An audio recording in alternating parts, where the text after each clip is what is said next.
was. But they opened in 1818. Some of the names, the original founders of that bank will be familiar names to those who know a lot about the history of Boone County, but Benjamin Johnson, Willis Graves, Elijah Kirtley, and who's probably a relative of mine somewhere down the line.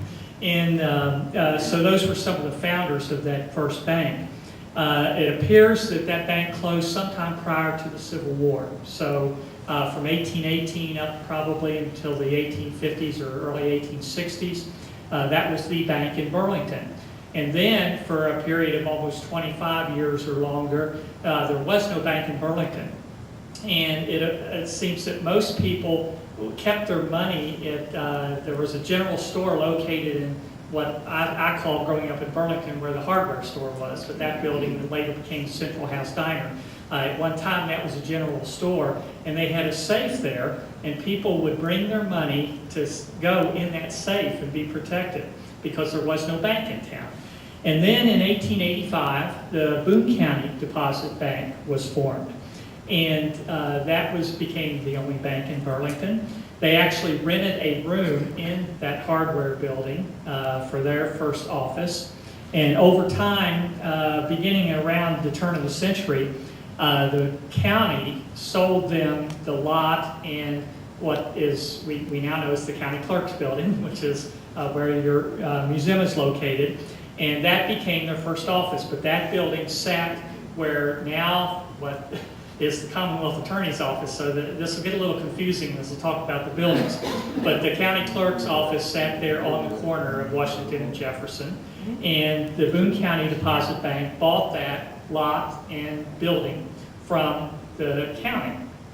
And so they operated in that building, the county clerk's building, until about 1925, and then the Boone County Deposit Bank built the two-story building, which later became People's Deposit Bank.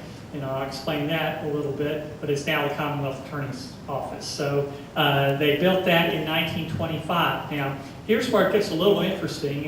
In 1927, People's Deposit Bank and Boone County Deposit Bank came together, basically merged, and Boone County Bank was dissolved. I don't know a lot of that story. I'm not really sure. The only thing I could find in some of the old newspaper articles was that Burlington wasn't big enough for two banks. But for whatever reason, those two banks merged. But that was in 1927.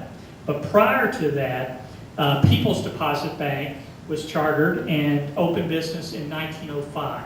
So they raised $20,000 in capital stock.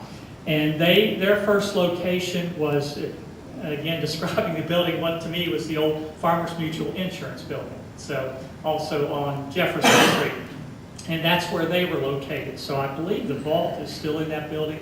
I'm not sure if anybody's been in that building lately, but one of the original vaults. And that building was remodeled over time. The first president of People's Deposit Bank was B.W. Adams.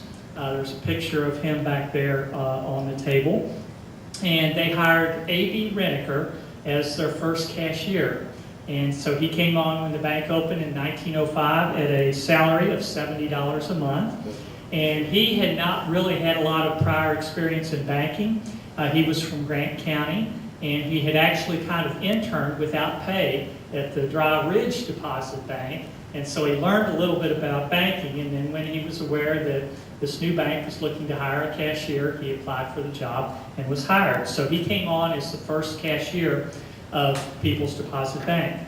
So again, the bank functioned there for many years.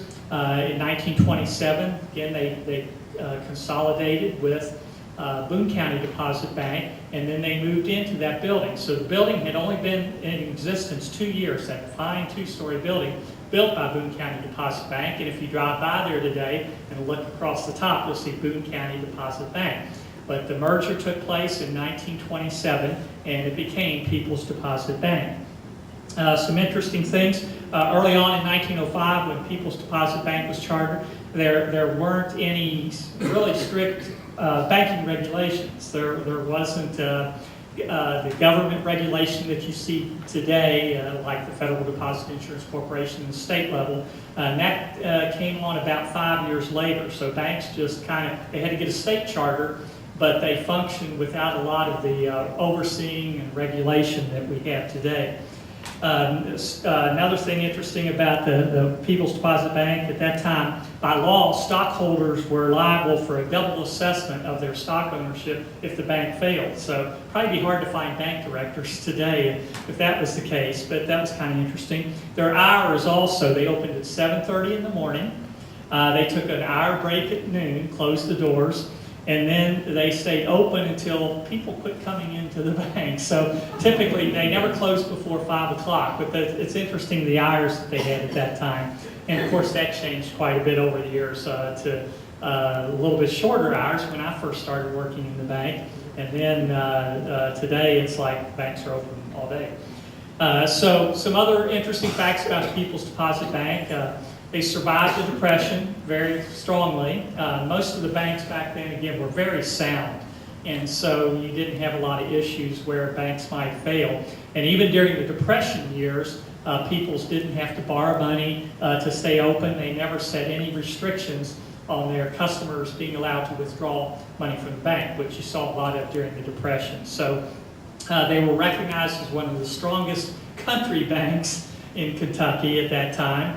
They had this magnificent vault, if you've ever been in the building there. That was kind of the showpiece of at that time, and an elaborate vault door with timers. And one of the aspects of banking at that time is banks were looked upon to be a very safe place. So people wanted to know that banks were safe, and so that was an important thing.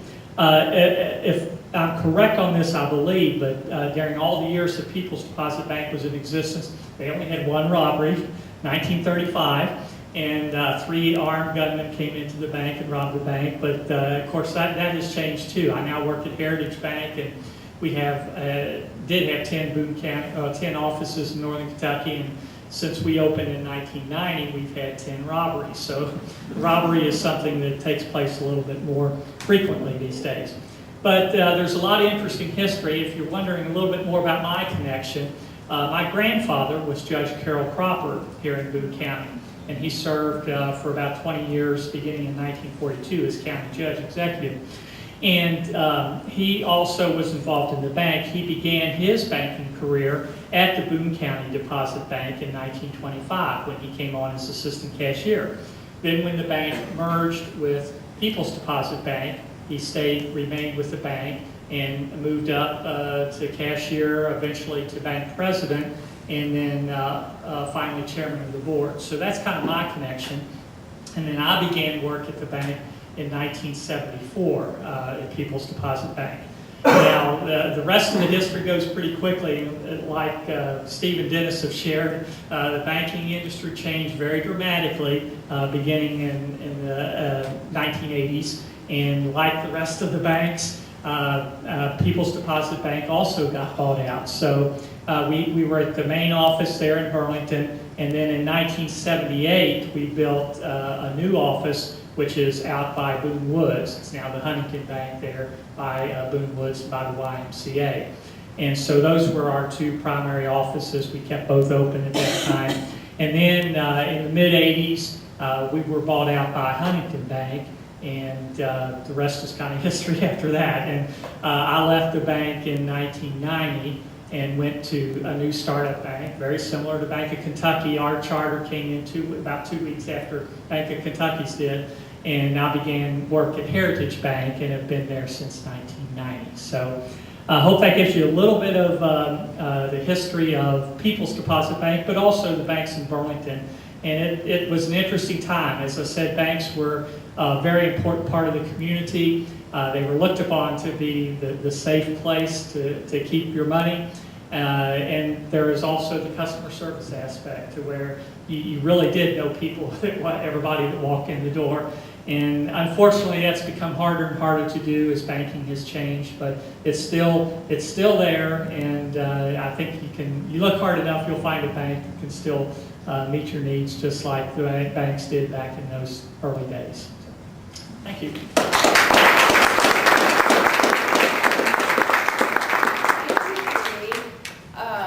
I know that, Carrie, why don't you go ahead and tell what you've got while Okay. we've got a couple of Should minutes I left. go on the stage or just You stay? can stand right here if you'd like, or you can go up to the mic.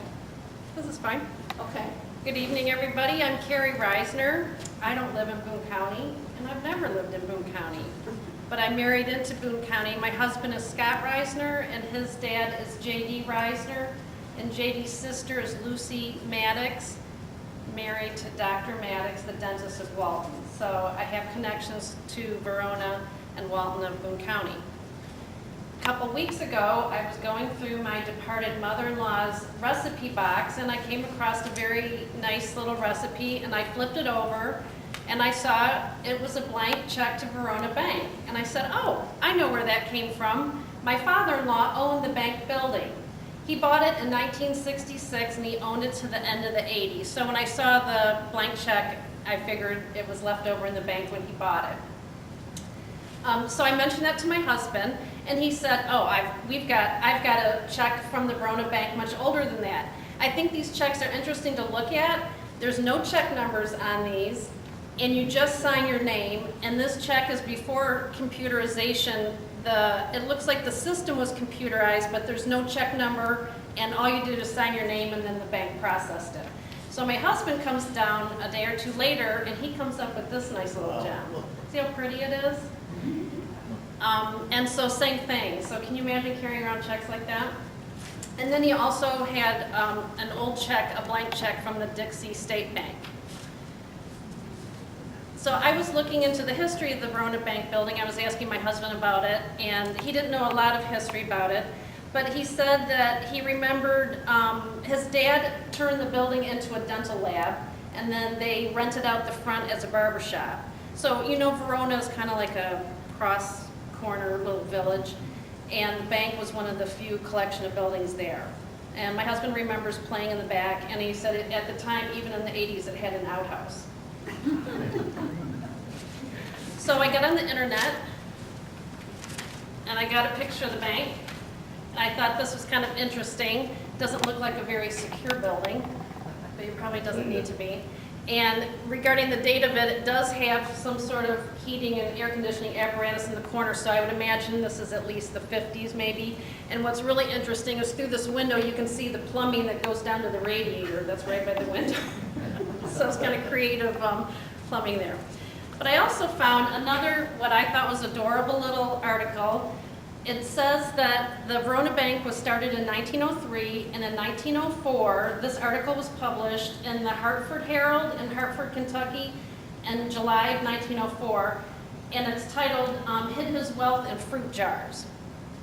And it says that, directed in their searching by old Aunt Cass, a Negro servant, searchers today found $15,000 which had been secreted in and around the house of John Fleet, who died on his farm near Verona yesterday.